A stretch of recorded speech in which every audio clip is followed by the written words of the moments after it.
Rabbuka, siapakah Tuhan?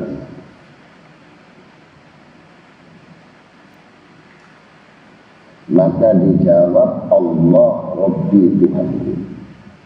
Lalu ditanya, apakah agamamu? Dijawab, agamaku Islam. Raditu billah, raditu billah, wa bil Islam, wa bi Muhammadin.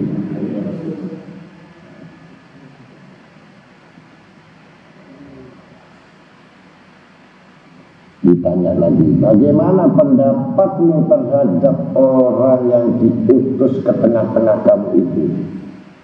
Dijawab, saya membaca kitab Allah, lalu percaya dan membenarkannya. Maka terdengar suara, benar hambaku, maka berikan padanya hamparan-hamparan dari surga serta pakaian surga, dan bukakan untuknya pintu yang menuju surga.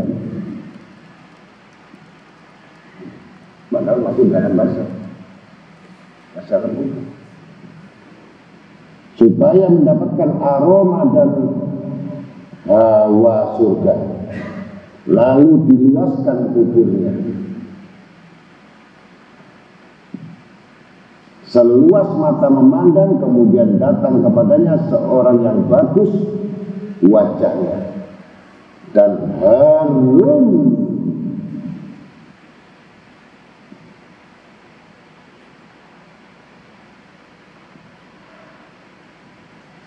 aromanya, sambil berkata, terimalah kabar gembira.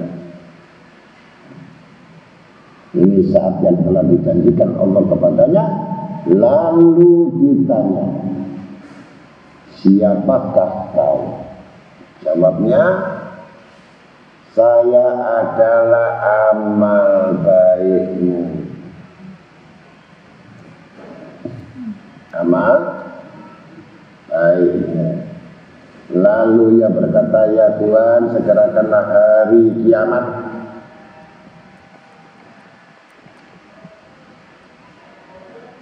supaya segera saya dapat bertemu dengan keluargaku dan kawan-kawanku.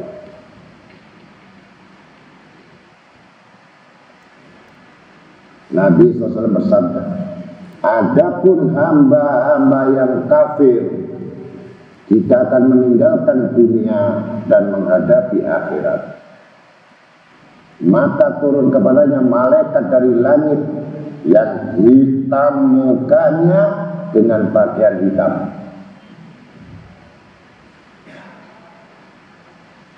Lalu duduk di hadapannya sepanjang pandangan mata. Kemudian datang malakul maut dan duduk di samping kepalanya. Lalu berkata, hai roh yang jahat,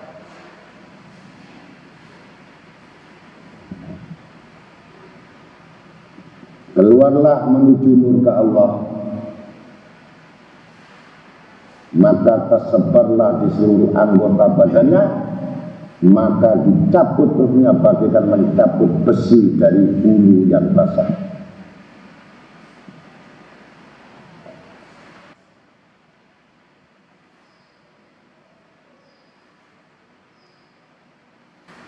Maka terputus semua urat-urat dan otot-ototnya. Lalu diterimanya akan dimasukkan ke dalam kain hitam.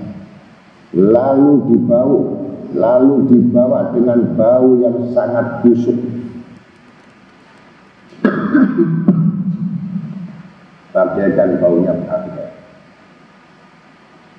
Dan dibawa naik ketika melalui rombongan malaikat. Ditanya, roh siapakah yang jahat dan yang berbau busuk itu?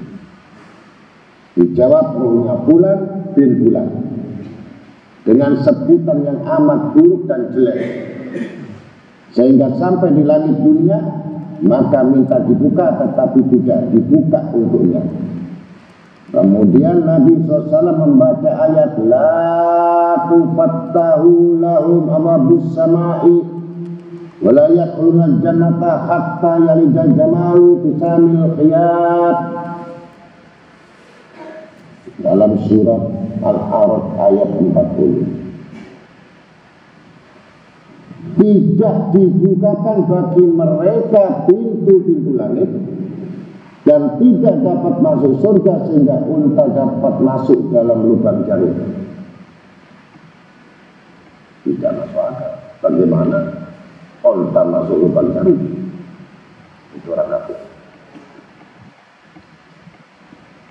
Dan siapa yang menyekutukan Allah bagaikan jatuh dari langit lalu disambar burung elang atau dilemparkan oleh angin ke dalam jurang yang curam.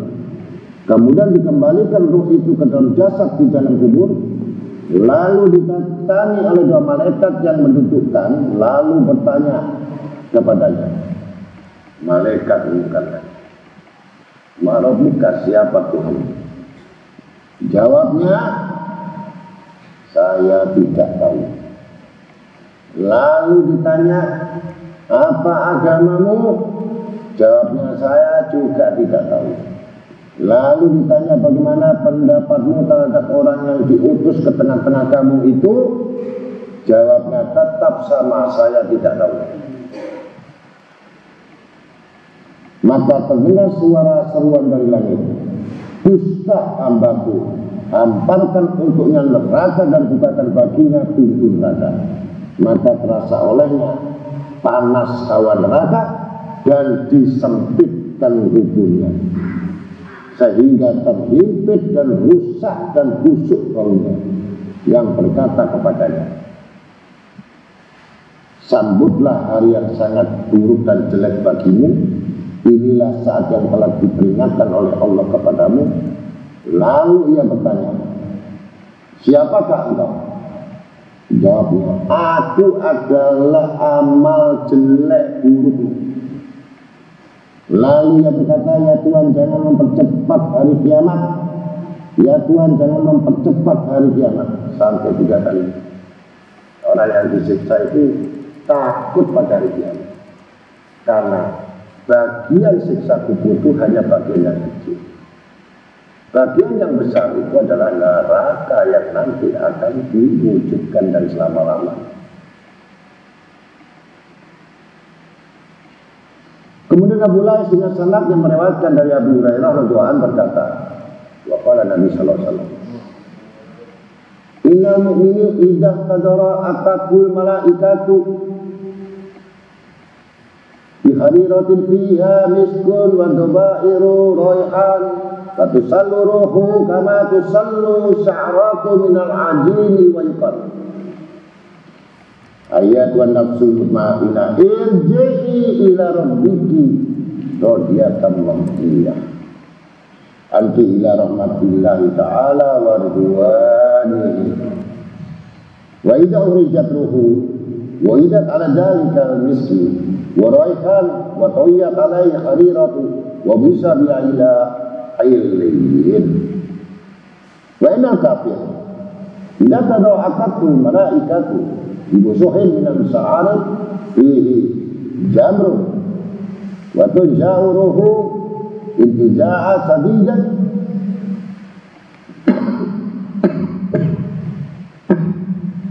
fayuqal ayatun nafsul khabisatu ukhruji ila rabbiki sa'itatan maskutan alaiha hawani wa adabi fa'idha ukhrijat ruhu di'at ala dalikal jamri wa innalaha nasidan kanasidir walayani wa yadwa alaiha musuhu fayakabu biya ila sijjid. Seorang mukmin jika dalam keadaan sakaratul maut didatangi malaikat dengan membawa sutra yang berisi misik minyak kasturi dan tangkai-tangkai bunga, lalu dicabut ruhnya bagaikan mengambil rambut di dalam adonan tepung atau roti.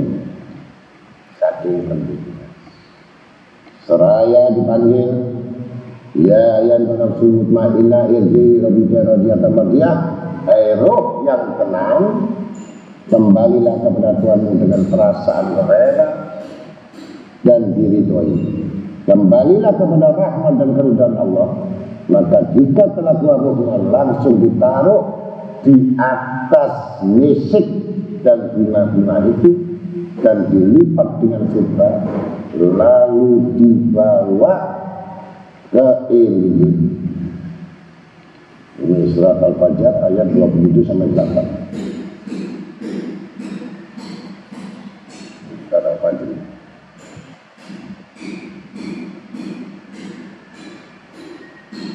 Adapun orang kafir jika serta mau didatang oleh malaikat yang membawa kain bulu yang di dalamnya terdapat api,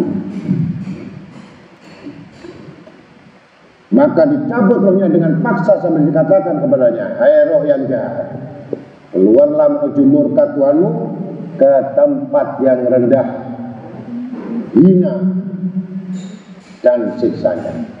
Maka bila telah keluar rohnya, diletakkan di atas api dan bersuara seperti sesuatu yang mendidih, kemudian dilipat dan dibawa ke Sijil.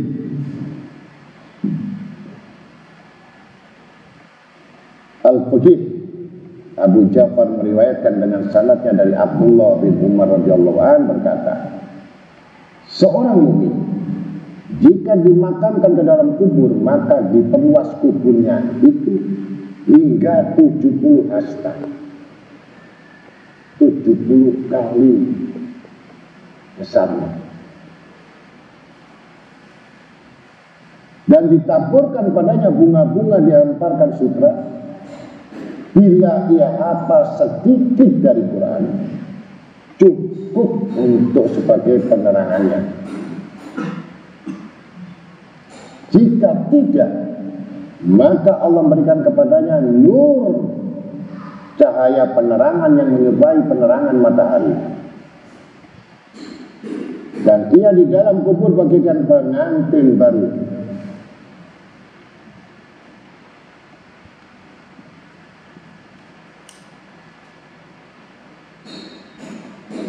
Jika tidur, maka tidak ada yang berani membangunkan kecuali kekasihnya sendiri.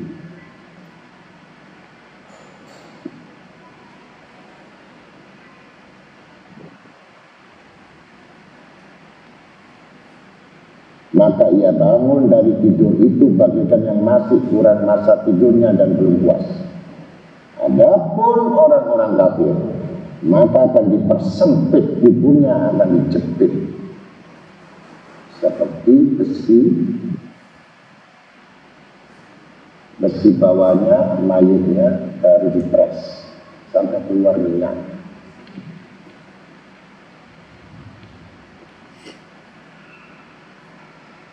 sehingga menghancurkan tulang-tulang rusuknya dan menusuk ke dalam perutnya. Lalu dikirim kepadanya ular sebesar leher onta yang melumat dagingnya hingga habis, dan hanya tersisa tulang-tulang semata.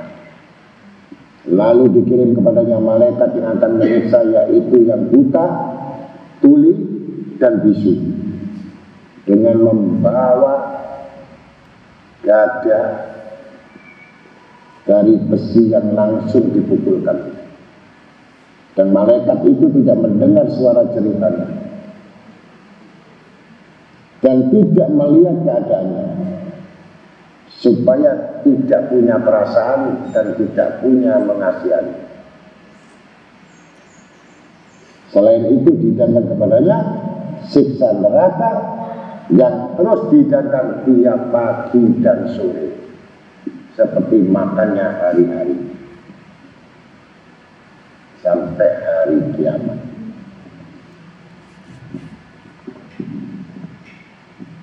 Maka Bulais berkata, siapa yang ingin selamat dari siksa kubur, maka harus melakukan 4 hal dan meninggalkan 4 hal.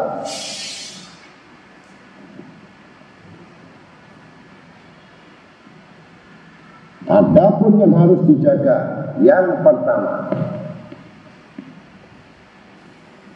menjaga sholat 5 waktu.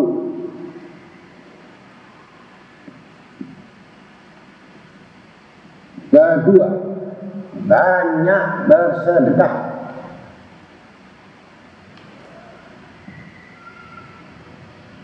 Ketiga, banyak membaca Al-Quran.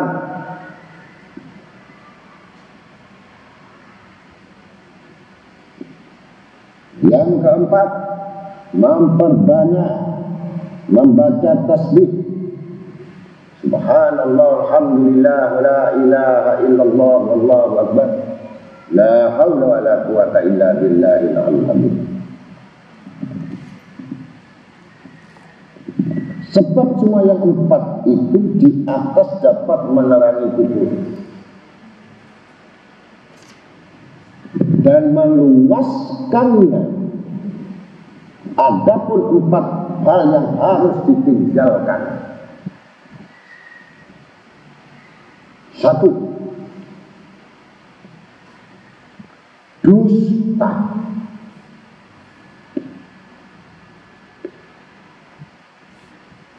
Bohong.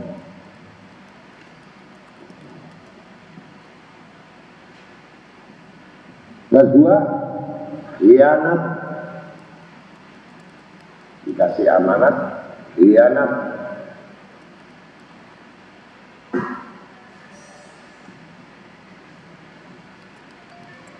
Ketiga, mengadu domba, fitnah, ghibah, hasud, iri, dengki.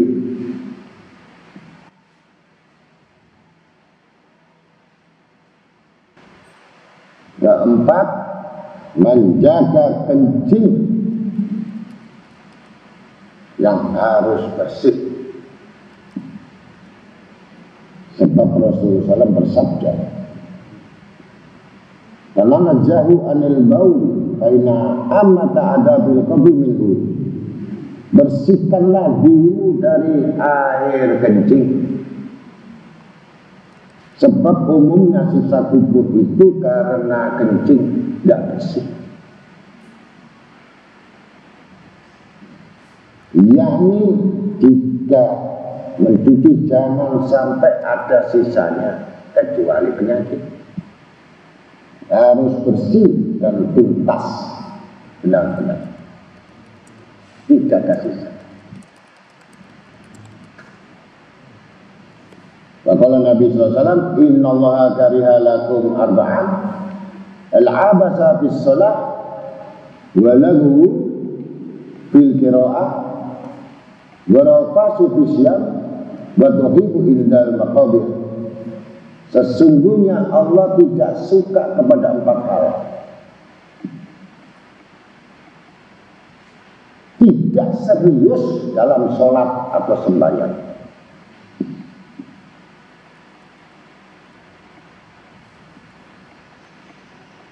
Dan kedua, tidak menghiraukan dalam bacaan Quran atau asal-asalan ribut-ribut dan berkata keji saat berpuasa dan tertawa di dalam kubur.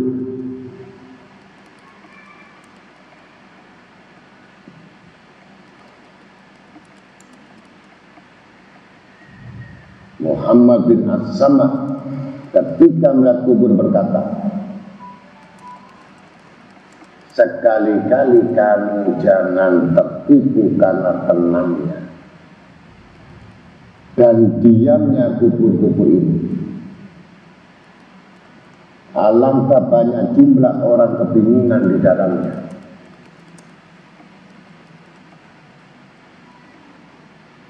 Dan jangan tertipu karena ratanya kubur ini. Karena alangkah jauh berbeda orang yang satu dengan yang lain di dalamnya.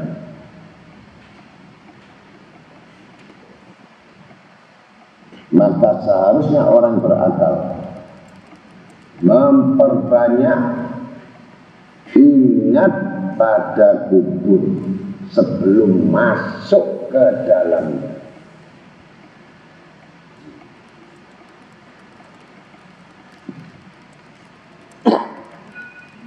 Syafi'i As-Sauri radhiyallahu anhu berkata, barang siapa yang sering banyak mengingat kubur dan berziarah,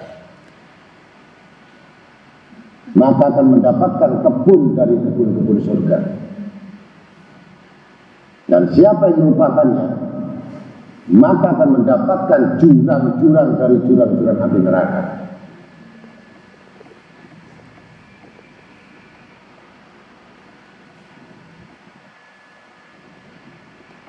Al-Imam Ali bin Abi Thalib radhiyallahu anhu berkata dalam khutbahnya,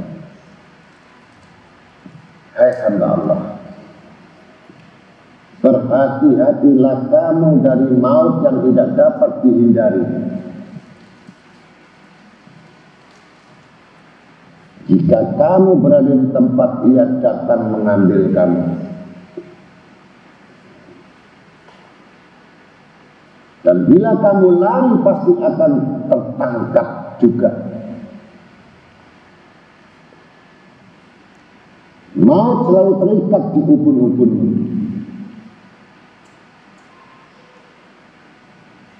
Maka carilah jalan selamat.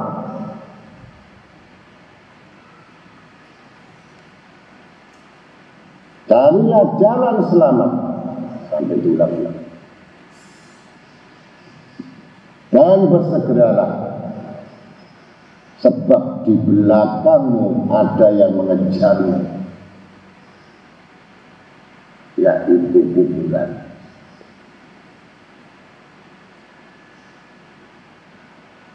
Ingatlah bahwa kubur itu adalah ada kalanya menjadi kebun dari kebun-kebun surga, atau jurang-jurang dari jurang neraka.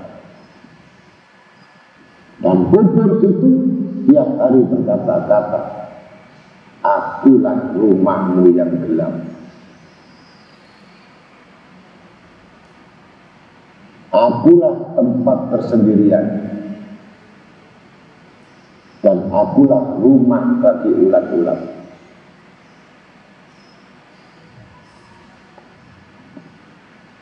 Ingatlah sesudah itu ada hari saat yang lebih mengerikan, hari di mana anak kecil segera akan berubah,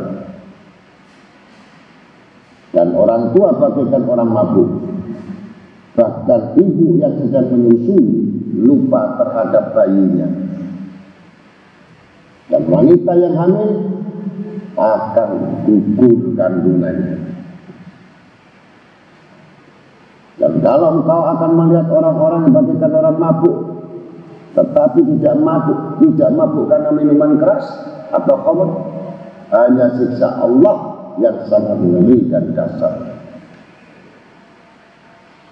Ingatlah bahwa sesudah itu ada api neraka yang sangat panas dan jurang di dalam.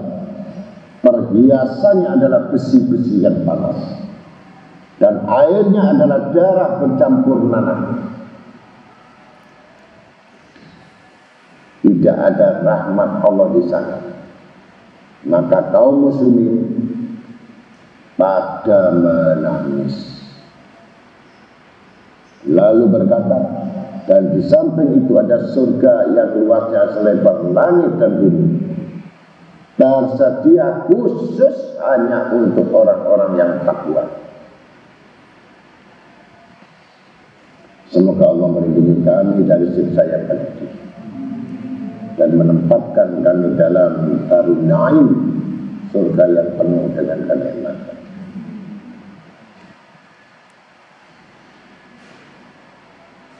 Usaid bin Abdurrahman berkata, saya telah mendapat keterangan bahwa seorang mukmin jika meninggal dan diangkat, ia berkata, segerakan aku.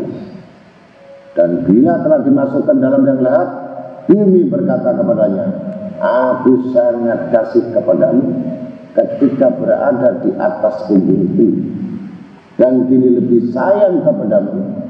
Dan bila orang kafir mati lalu diangkat jenazahnya, ia berkata, kembalikan aku.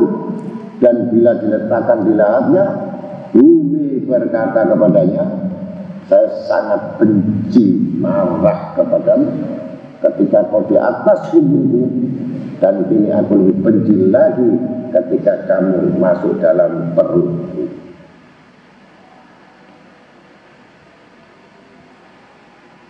Utsman bin Affan radhiyallahu anhu ketika berhenti di atas kubur, ia langsung menangis. Maka ditegur, engkau jika menyebut surga neraka tidak menangis, tapi karena menangis karena kubur. Jawab Rasulullah SAW bersabda, al-qabru amalu manajil akhirah, fa inna jaminu fama ba'dahu aisyara minhu wa illam yanju minhu fama ba'dahu as-saddu minhu. Kubur itu tempat pertama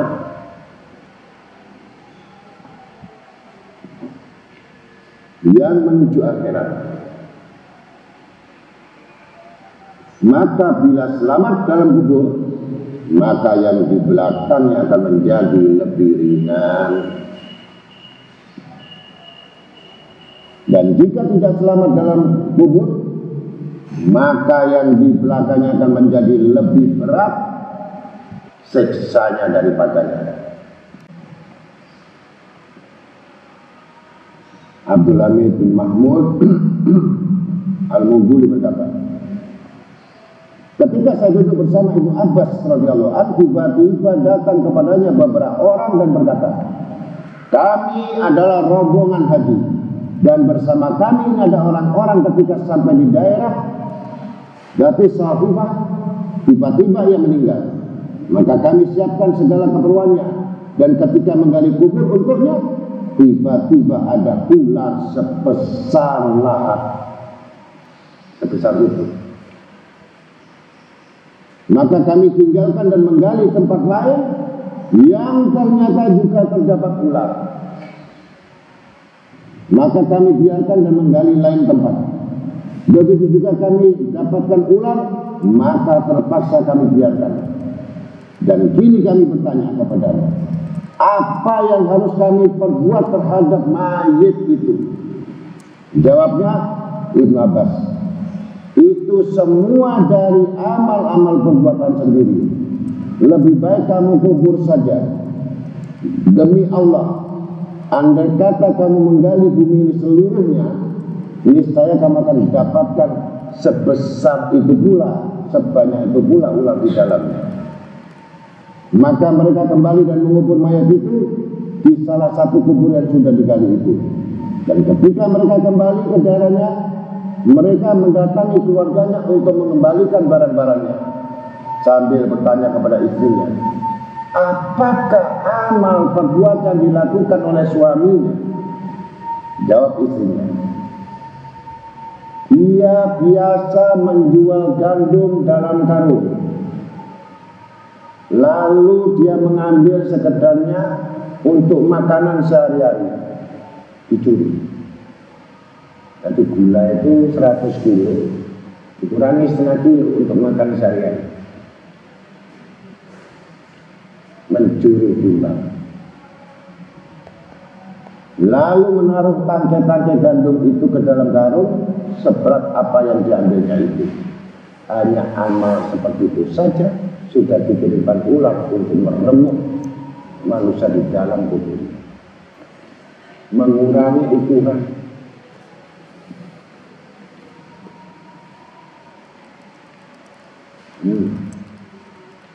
Mengurangi.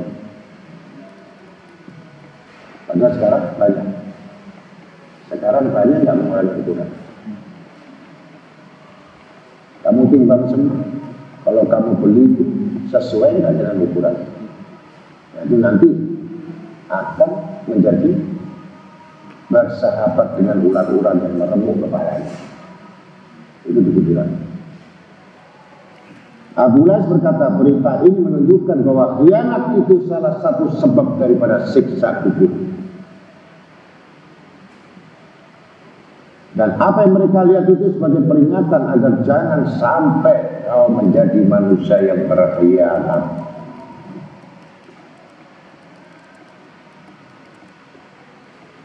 Ada keterangan bahwa bumi ini tiap hari berseru sampai 5 kali.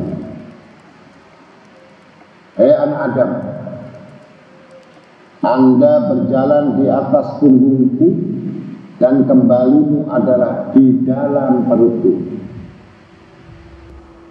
Yang kedua, hei anak Adam, Anda makan berbagai macam di atas punggungku dan Anda akan dimakan ulat di dalam perutku. Allahumma salli wa sallim wa barik